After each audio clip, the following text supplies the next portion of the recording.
आज स्टार्ट करने वाले हैं exercise 21 Oxford current English grammar का। ये टेंस से रिलेटेड है और टेंस से रिलेटेड जो क्वेश्चंस है एक एक करके हम डिस्कस करेंगे along with the rules and regulations. So let's start. Question number 1 है the sun rise in the east. ये जो राइज ब्रैकेट में ये वर्ब है, इस वर्ब को टेंस के अनुसार हमको यूज़ करना है डिफरेंट फॉर्म में, क्योंकि ये यूनिवर्सल ट्रूथ है। सनराइज हमेशा से ईस्ट के तरफ से हुआ है, यूनिवर्सल ट्रूथ है। यूनिवर्सल ट्रूथ को हम सिंपल प्रेजेंट में यूज़ करते हैं। सिंपल प्रेजेंट यानी कि S + V & V5, क्योंकि द सन सिंगुलर है, सिंगुलर के साथ V5 सिंगुलर लगता है और वर्ब को सिंगुलर करने के लिए S को जोड़ना पड़ता है, यानी कि राइज को हम राइजेस करेंगे।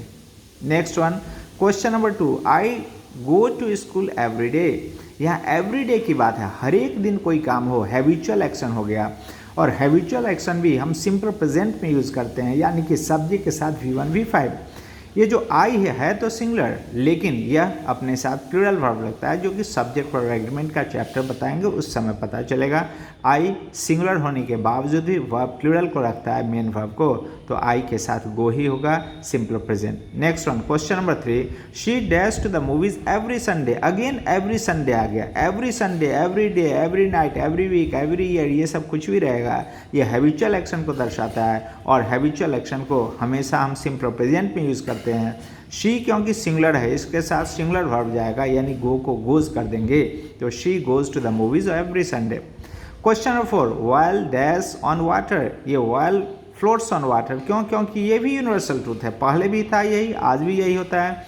इसलिए व्हाइल क्योंकि अनकाउंटेबल है, अनकाउंटेबल को सिंगुलर मानते हैं, सिंगुलर मानते हो तो उसके साथ वर्ब भी सिंगुलर जाएगा, और वर्ब को सिंगुलर करने के लिए एस को जोड़ना पड़ता है, तो oil floats on water. Question number 5, he usually write in green ink. यानी वो यूजुअली अक्सर ग्रीन इंक से लिखता है, अक्सर यानी उसकी आदत ही, अगर जब भी लिखता है तो ग्रीन इंक से लिखता है। आदत की बात है, हैबिट की बात है। यूजुअली, जनरली, हैबिचुअली, रेगुलरली, ये सब हमेशा सिंपल प्रेजेंट में जाएगा, तो यहाँ पर भी यह सिंपल प्रेजेंट ही सिंगुलर सब्जेक्ट है, इसलिए सिंगुलर वर्ब यानी राइट्स हो जाएगा। Question number 6, she go every weekend on the sea shore. Every weekend की बात है, हर एक सप्ताहांत की बात है, हर एक सप्ताहांत कोई रेगुलर एक्शन हो रहा है, हैबिट की बात हो गई। शी सिंगुलर है, इसलिए वर्ब सिंगुलर नहीं, she goes, simple present. Question number 7, she dash में इंग्लिश।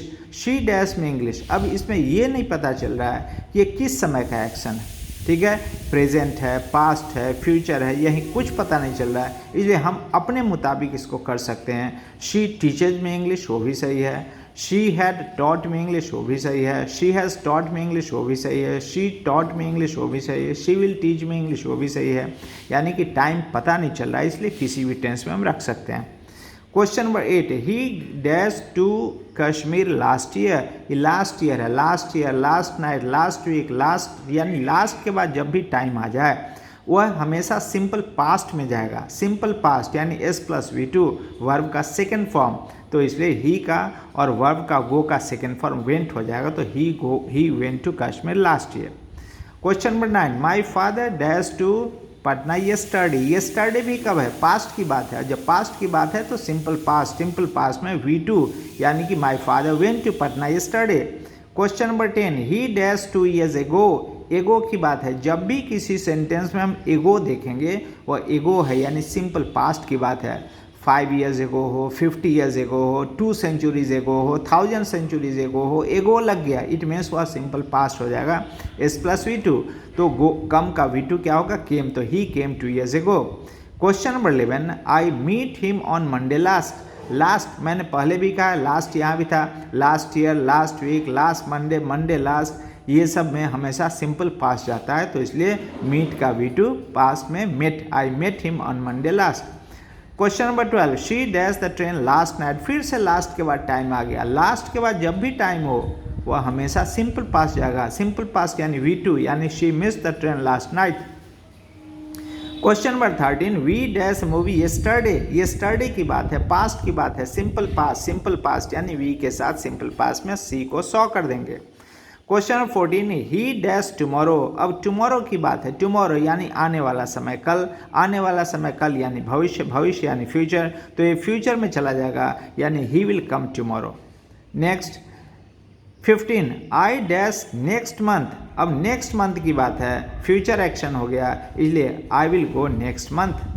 नेक्स्ट, पीटर डैश ए कार नेक्स्ट ईयर, तो पीटर डैश ए कार नेक्स्ट ईयर, इसमें Peter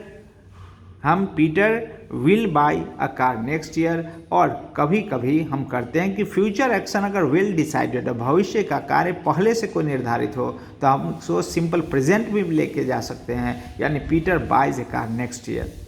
question number 17, I shall help him if he, अब ये जरा देखना, I shall help him if he, ये I shall help him एक clause हो गया, ही कम टू मी ये दूसरा क्लॉज हो गया। क्लॉज कहते हैं सब्जेक्ट प्लस वर्ब को, सब्जेक्ट प्लस वर्ब को। एक बड़े सेंटेंस में दो क्लॉज हो गया, एक ये। जिस क्लॉज के पहले कंजंक्शन हो, यहाँ इफ कंजंक्शन का काम कर रहा है, इस क्लॉज को हम कहते हैं सबऑर्डिनेट क्लॉज, ठीक है। और ये कौन सा हो गया, मेन क्लॉज। अब देखते हैं, आई शैल हेल्प हिम, मैं उसकी मदद करूँगा या करूँगी, लेकिन शर्त क्या है, आई शैल हेल्प हिम कब शैल लग गया, यानी भविष्य की बात है कि मैं उसकी मदद करूँगी, लेकिन करूँगा या करूँगी, लेकिन वो शर्त क्या है, अगर वो मेरे पास आएगा। लेकिन आएगा अगर हम ट्रांसलेट करेंगे गागेगी में तो shall will plus V one हो जाता है, लेकिन यह क्योंकि अगर लगा हुआ है, शर्त की बात है, शर्त वाला सेंटेंस, भविष्य के शर्त को सेंटेंस को, फ्यूचर कंडीशनल क्लॉज को, भविष्य के शर्त को सेंटेंस को हम हमेशा सिंपल प्रेजेंट में यूज़ करते हैं, इसलिए इफ़ ही विल कम नहीं कहेंगे, इफ़ ही कम्स कहेंगे। Question number 18, if he reads, he या फिर से आ गया, ही सब्जेक्ट आ गया, रीड्स वर्ब हो गया, ही सब्जेक्ट आ गया, पास वर्ब आ गया, ही पास। इफ़ ही रीड्स, अगर वो पढ़ता है तो क्या करेगा, पास करेगा, गागेगी, यानी shall will plus V one, यानी he will pass. Question number 19, the teacher will help you if you, फिर से आ गया, इफ़ के बाद ये क्या है, शर्त का सेंटेंस है, भविष्य के शर्त का सेंटेंस, टीचर मदद करेंगे, लेकिन शर्त क्या है, उसके जाने का, और जाने का शर्त है, भविष्य की बात है, इसलिए भविष्य वाला शर्त वाला सेंटेंस को हम सिंपल प्रेजेंट में लिखते हैं, यानी if you go to him हो जाएगा। Question number 20, I will tell you the secret when you, फिर यहाँ पर हो गया कि I will tell you the secret, मैं तुम्हें सीक्रेट बताऊंगा, लेकिन शर्त क्या है, जब तुम मेरे घर आओगे, शर्त है आने का। और शर्त वाला सेंटेंस अभी कितना है, 3-4 सेंटेंस हमने कर लिया शर्त वाला, कि भविष्य के शर्त को हम सिंपल प्रेजेंट में लिखते हैं, यानी यू विल रीच नहीं होगा, यू रीच होगा।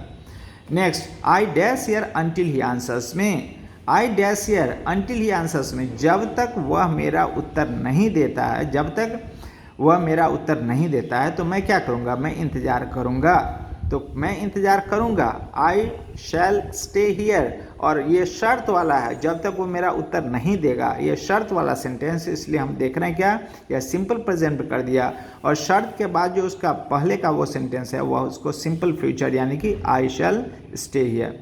Question number 22, I suffer from fever for 10 days, अब फिर एक नया रूल आ गया, क्या, फॉर के बाद 10 डेज है, सिंस के बाद मंडे है, फॉर के बाद एन आवर है, तीनों सेंटेंस को देख लो, फॉर के बाद टाइम है, सिंस के बाद टाइम है, फॉर के बाद टाइम है, यानी कि जब भी सेंटेंस में फॉर और सिंस के बाद टाइम आ जाता है, उस सेंटेंस को हम प्रेजेंट परफेक्ट या पास्ट परफेक्ट कंटिन्यूअस में ले जाते हैं, यानी कि हम उसको has been, have been, had been plus V4 में यूज़ करेंगे।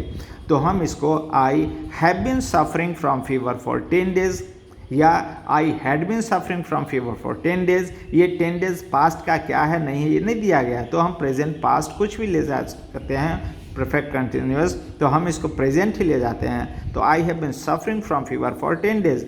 उसी तरह से ही has been living here since Monday, फिर यहाँ पर ही has bin waiting here for an hour, ये तीनों में देख लिए कि has been, have been plus V4 का यूज़ करते हैं, कब, जब फॉर और सिंस, फॉर के बाद टाइम दिया हो। नेक्स्ट देखते हैं, नेक्स्ट क्वेश्चन हमारा हो गया, नेक्स्ट क्वेश्चन देखते हैं क्या है, ही राइट लेटर्स सिंस ब्रेकफास्ट। अब यहाँ फिर सिंस के बाद ब्रेकफास्ट आ गया, अब सिंस के बाद ब्रेकफास्ट आ गया, यानी कि has been, have been plus V4, यानी कि he has been writing letters since breakfast. 26, she dash English for 3 years, फिर से फॉर के बाद टाइम आ गया, बस she has been learning English for 3 years. Next, फिर सिंस के बाद 1995 आ गया, तो mister Das has been in this school since 1995। Next आ गया हैज़ बिन टीचिंग, नेक्स्ट आ गया इट डैश फॉर 10 आवर्स, फिर से फॉर के बाद टाइम आ गया तो has been have been plus V four, यानी इट के साथ सिंगुलर हैज़ होगा, it has been raining for 10 hours. Next 29 my father, फिर यहाँ से फॉर 4 डेज आ गया, फॉर के बाद टाइम आ गया, क्योंकि इसमें मेन वर्ब नहीं है, बी क्या हेल्पिंग वर्ब है, मेन वर्ब नहीं है तो V4 नहीं रहेगा, लेकिन उसके पहले वाला रहेगा माई फादर हैज़ बिन, ठीक है, has been ill for 4 days. Next है 30 I dash absent since Monday, since के बाद फिर टाइम आ गया तो फिर I have been absent. 31 for के बाद फिर टाइम आ गया तो इसलिए आई हैव बिन हियर। 32 में ही डैश जस्ट आउट, जब भी सेंटेंस में जस्ट आए, जब भी सेंटेंस में जस्ट आए वह किस में चला जाएगा, वह चला जाएगा V2 में, सिंपल पास्ट में। जस्ट होगा तो सिंपल पास्ट, जस्ट होगा तो सिंपल पास्ट, जस्ट आएगा तो simple past, sorry simple past extremely sorry, just आएगा तो हो जाएगा प्रेजेंट परफेक्ट या प्रेजेंट परफेक्ट। सिंपल पास्ट नहीं होगा, फिर से याद दिला दूँ, या प्रेजेंट परफेक्ट। जस्ट जैसे ही आप सेंटेंस में देखो वह प्रेजेंट परफेक्ट हो जाएगा। और प्रेजेंट परफेक्ट का फॉर्मूला क्या है, structure S plus has have plus V3, यानी he has gone just out.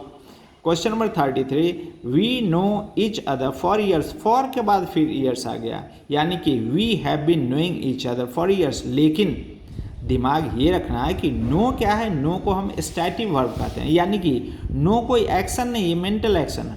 और मेंटल एक्शन वाला जो वर्ब रहेगा उसमें हम ING का यूज़ नहीं करते हैं, तो वी हैव बीन नोइंग नहीं करेंगे, बल्कि वी हैव नोन। जो भी इस तरह का जैसे अंडरस्टैंड हो, नो हो, ये सब मेंटल एक्शन है, उसमें हम ING का यूज़ नहीं करते हैं। उस केस में हम प्रेजेंट परफेक्ट कंटिन्यूअस नहीं करके हम सीधे प्रेजेंट परफेक्ट यूज़ कर देंगे, यानी we have known each other for years. Question number 34 I not see him, since के बाद फिर टाइम आ गया, लेकिन फिर सी में भी ING का यूज़ नहीं करते हैं, ये सब याद रखना है। सी में ING का यूज़ नहीं होता है, जब नहीं होगा तो सिंस होने के बावजूद भी has been have been plus V4 नहीं करेंगे, सीधे प्रेजेंट परफेक्ट कर देंगे, यानी I have not seen him since morning. Question number 35 he dash now, जब भी सेंटेंस में नाउ है यानी इस वक्त कोई एक्शन चल रहा है, यानी प्रेजेंट कंटिन्यूअस है, नाउ में प्रेजेंट कंटिन्यूअस का यूज़ करेंगे तो ही present continuous MR plus V4 तो हो जाएगा he is writing a letter now. Question number 36 don't disturb him, ही उसे डिस्टर्ब मत करो, क्यों, क्योंकि वह वर्शिप पूजा कर रहा है, पूजा कर रहा है। जब भी सेंटेंस में हिंदी में रहा है आ जाए उसका अर्थ है वह चला जाएगा प्रेजेंट कंटिन्यूअस में, यानी कि subject plus MR plus V4, इसलिए यहाँ ही इज़ वर्शिपिंग हो जाएगा। मैं लेट हो रहा हूँ, यानी कि I am being late, am के बाद V4 का यूज़ करेंगे, V4 बी को V4 करने के लिए ING का यूज़ कर देंगे, तो I am being late. Question number 38 he has old in my service, he has, अब हैज़ के बाद हैज़ हैव हैड के बाद हमेशा पास्ट पार्टिसिपल लगता है वर्ब का, यानी V3 लगेगा, इसलिए he has grown old in my service. Question number 39 she dash in the field, she dash in the field is के बाद क्या होगा, V4 लगेगा, she is playing in the field. Next have you, अब have के बाद verb आ रहा है, हैज़ हैव के बाद अभी हम बात किए हैं कि हैज़ हैव के बाद हमेशा पास्ट पार्टिसिपल का यूज़ होता है, यानी कि V3 का यूज़ होगा, तो have you written the letter. That's all, ये एक्सरसाइज हमने ख़त्म किया है। मेरे ख्याल से जितने भी मैंने रूल्स वगैरह बताया वो आपको समझ में आ गई होगी, ताकि आपको आगे भी परेशानी ना हो। इस वीडियो के बाद फिर नेक्स्ट हमारा जो एक्सरसाइज 20 अगले वीडियो में होगा। तब तक thank you all for watching this very video.